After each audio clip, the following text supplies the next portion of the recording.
Hey guys, welcome back to another video. My name is Luke and we dairy farm here in Manitoba, Canada, up in the Great White North. We just finished doing our barley silage there yesterday, and now I am currently on my way to the field to go start seeding some oats here. So we are going to try some double cropping this year. It's definitely our first time trying this, and the only reason we're considering even trying this is because it is only July 20th right now, Sunday, and they are calling for rain tomorrow and Tuesday. So if they were not calling for any rain at all, we definitely wouldn't even be trying this. It would just be a complete waste of our time. This morning here, I already went to the other farm and grabbed the oats out of the bin there and loaded it on the truck.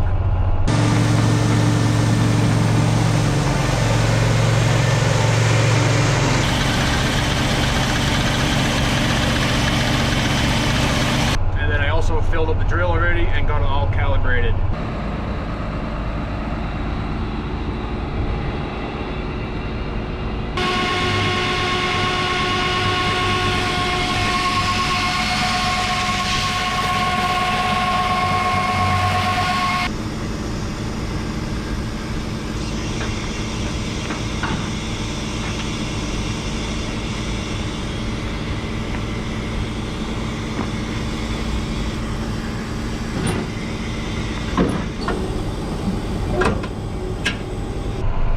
GPS here set, and then we got our monitor here for the air current, and of course cell phone holder.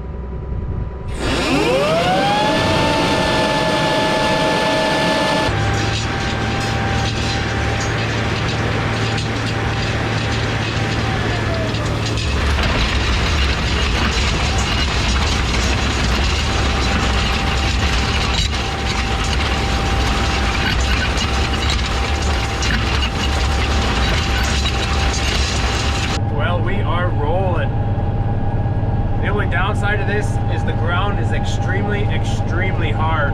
So this air drill right now is kind of taking a beating in a way, but not really. It's just gonna wear those shovels out a little sooner and faster than we want to. You can even see the dust there kicking up. I am only trying to go 4.5 miles an hour. Usually we're doing about 5.5 in the spring. So I did slow down a little to try to help keep those shovels in good shape, but it is what it is. So we're doing second headland right now, and we're putting down about 125 pounds an acre, give or take. That works out to about 3 bushels or a little over 3 bushels of oats per acre. So something a little different that we're trying right now is that I am actually seeding this at a slight 5-degree angle off of the way we seeded it this spring. So this spring we seeded it straight east and west at a 90 degrees, and right now I'm working it at an 85-degree angle. So we're just trying to keep the seed in between the rows of where we seeded this spring. We don't want to be putting exactly in the same place and going the exact same way that we already seeded it once already. So, well, I figure we better jump out here and check out what kind of job we're doing.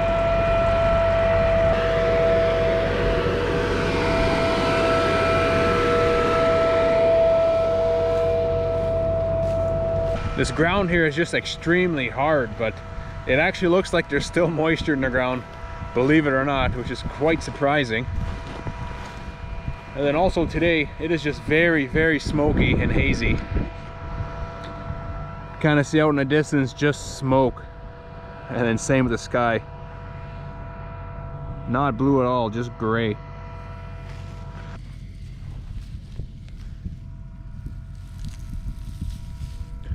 Extremely dry on top, but if you dig down, there is moisture. Here's some seed right here, down in there. Looks about an inch. I did originally set the drill a little deeper on the headland because it didn't look like it was going very deep. And now I think we're kind kind of just sitting perfect right now. Don't want to go too deep because when it does rain, you want that seed to get wet. So, and then hopefully it's going to germinate and grow.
pass here now finally.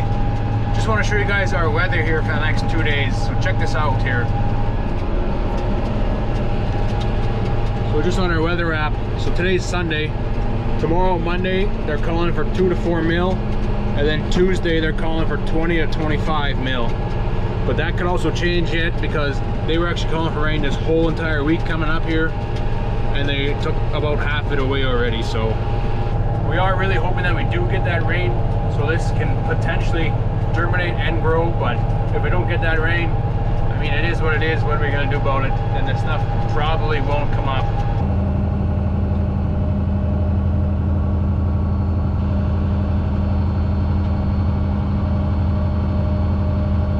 And we are done this field. Now we just gotta pray it rains.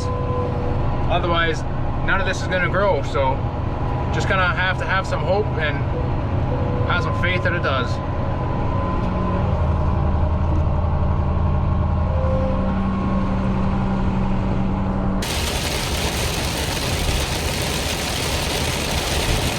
Wow. Haven't seen rain like this in over a month.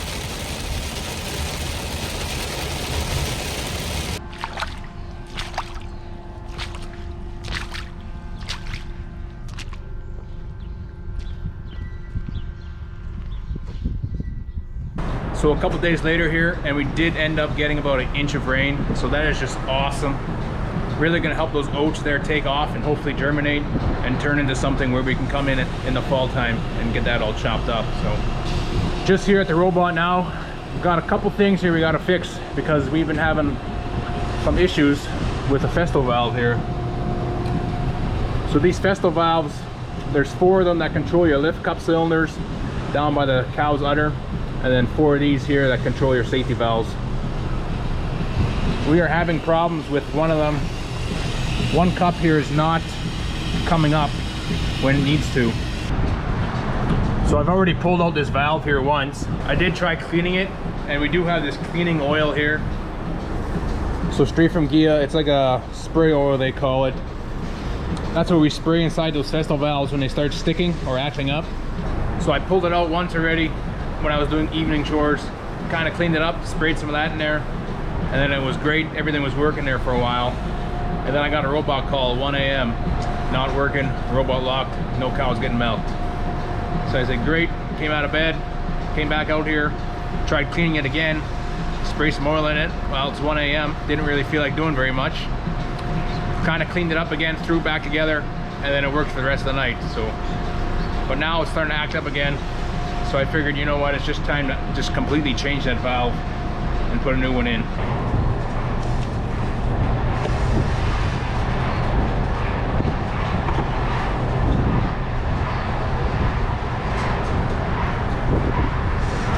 So I've been told when you do pull these valves out, there is little rubber gaskets on here. You want to make sure you always get all 4 taken out when you take it out. You do not want to leave any in there, because then when you go put the new one in, you're going to have 2 gaskets on top of each other, and something is probably not going to work right. So that's what I've always been told, so I always triple check.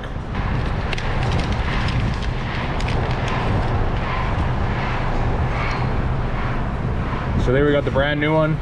Only difference, it looks brand new. Nice and shiny.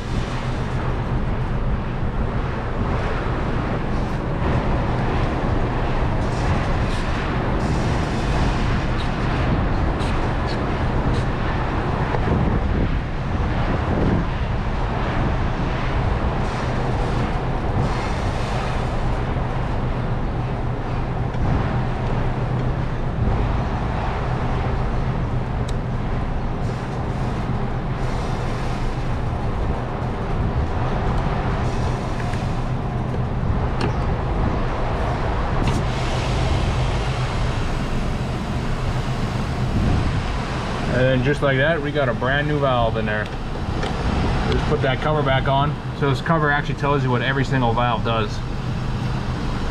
So we're gonna take our old one and just make sure it goes straight in the garbage can, because I do not want that going somewhere where I think it's new or think it's still good and I can use it one day.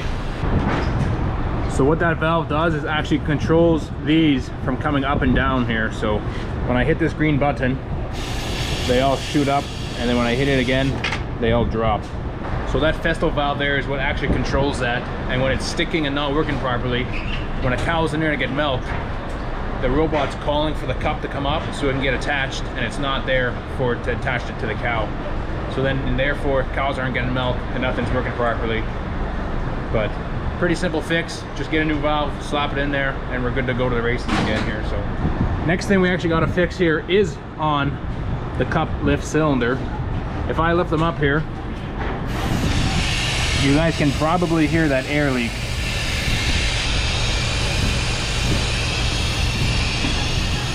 And I drop it back down and the air leak is gone. So there's a lift cup cylinder inside this arm here that lifts up these cups, and I believe the seals are blown. And then here, this is a brand new one. This is what it looks like. And then there's a cylinder here that shoots up, that shoots in and out, that lifts up that cup actually. So it's pretty much just like a hydraulic cylinder, but this one runs off air. This is a little more time consuming because we actually have to take apart this entire arm. I got to take the camera off and everything, so I'm gonna set up a time lapse here for you guys.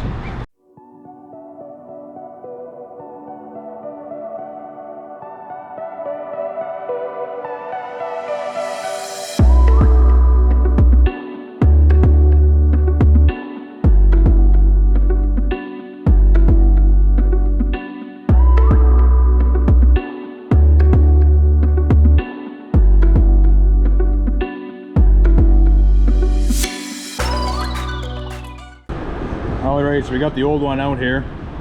That's what inside the robot arm looks like. So you got one lift cylinder for every single cup, and that's how they operate. So this lift cup here, this cup has a cable that's attached to the lift cup cylinder, and that's how these cups go up and down. So as soon as one starts leaking, the seals are gone inside them, and you just gotta switch it out. I'm not sure if there's a rebuild kit for these or not. There might be, but it might be something to look into. But right now I'm just gonna get a new one and throw it in here.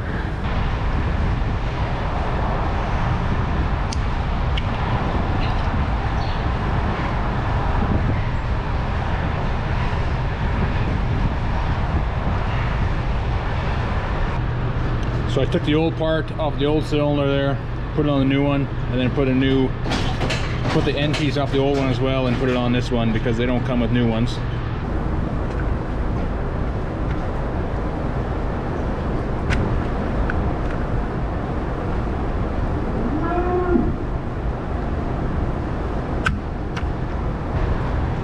Got everything here back together, so it should be good as new.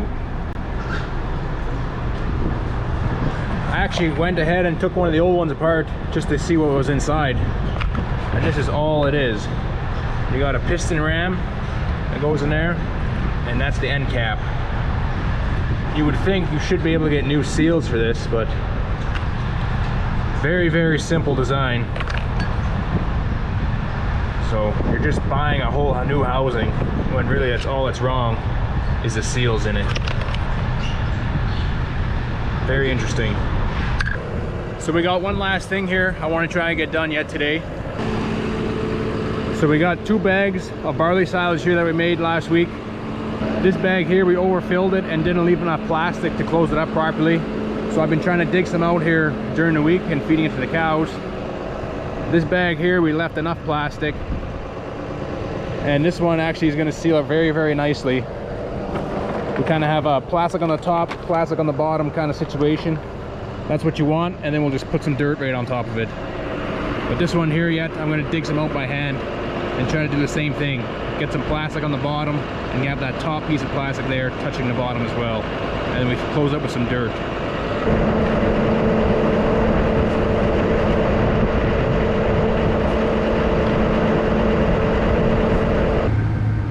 Well, that should work there. I got the plastic kind of tucked on the bottom piece there, so not as good as this one, but it'll work. Just got to drive back here to my little dirt pile that we use to cover up these bags.